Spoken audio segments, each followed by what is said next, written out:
કુબેર ભવન બિલ્ડિંગના 9મા માળે જુગાર રમતા 5 જુગારીયાઓને ડીસીબીએ રંગે હાથે ઝડપી પાડી તેઓ પાસેથી ₹13,000 ઉપરાંતનો મુદ્દામાલ જપ્ત કર્યો હતો।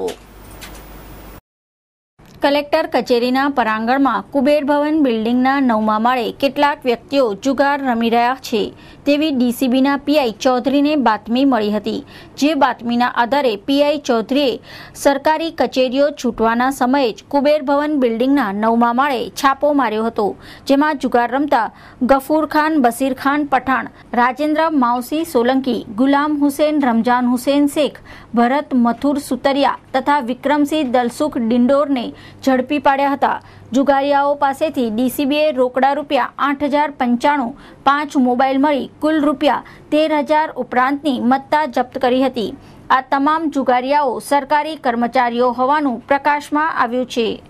डीसीबी पुलिस स्टेशन में बातमी मिली थी कि कुबेर भवन 9वें माल पे कोई सम जुगार खेल रहे हैं, तो हमें डीसीबी पुलिस स्टेशन से पीएसआई बीएस पटेल को उनके स्टाफ को भेजा था। तो वहाँ रेड किया था तो कुल 5 इसम जो सरकारी कर्मचारी है वो जुगार खेलते हुए मिले थे और ₹8,095 उनकी कैश मिली थी और मोबाइल फ़ोन मिले थे और डीसीबी पुलिस स्टेशन में उनके विरुद्ध में गुना रजिस्टर किया हुआ है।